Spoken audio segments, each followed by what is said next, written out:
Before the mountain rose to split the world in two, there was a valley, a green place, a sacred place, where the grass remembered every footfall and the river sang the same song it had sung since time began.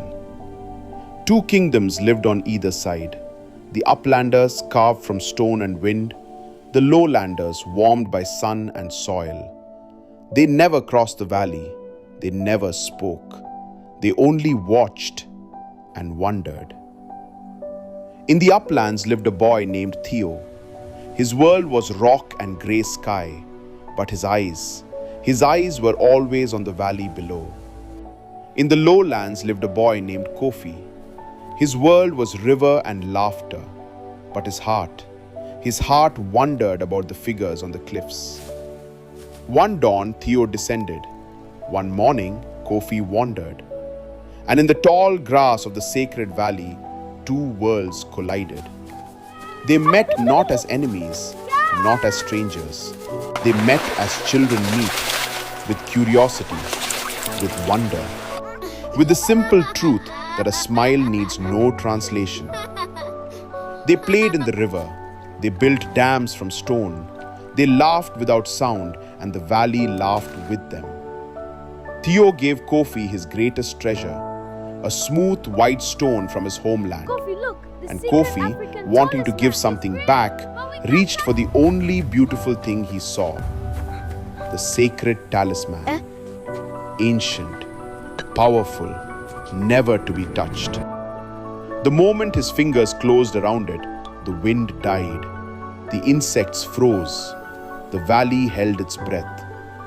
And from both sides of the world, grandfather and father came running, armed with fear, armed with memory, armed with all the wounds their people had carried in silence. They met in the valley, the old man with his axe, the chief with his spear. One saw a thief, one saw a threat. Neither saw the boys, neither saw the friendship.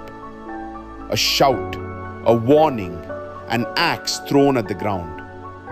But fear moves faster than understanding. The spear flew, and an old man fell. Theo cradled his grandfather, the only family he had, feeling the life leave the weathered body. Kofi watched, the talisman slipping from his fingers, seeing his father's face twist from rage to horror. In that moment, something broke. Not just a man, not just a trust, something in the earth itself. The spirit of the valley rose from the blood-soaked ground. She had watched the boys play. She had blessed their friendship. She had loved their laughter. Now she watched them weep, and she could not forgive. She drove her power into the earth. The ground screamed. The valley tore apart. Mountains erupted from the wound, jagged, impossible, eternal. When the dust settled, there was no valley, no meeting place, no path between, only stone, only silence, only the cold breath of a world divided. On one side of the mountain, a boy in grey pressed his hand to the rock. He whispered a name the wind could not carry. On the other side, a boy in orange pressed his hand to the same stone. He whispered the same name in the same moment on the same mountain. They could not hear each other. They could not see each other. But if you press your hand to that mountain today, if you close your eyes and listen, they say you can still feel them. Two small hands reaching through stone. I am here to forever. Listen. Speak to me. The first war was not fought with armies. It was fought with fear. And the mountain still stands, a reminder that some wounds never heal. And some friendships become mountains.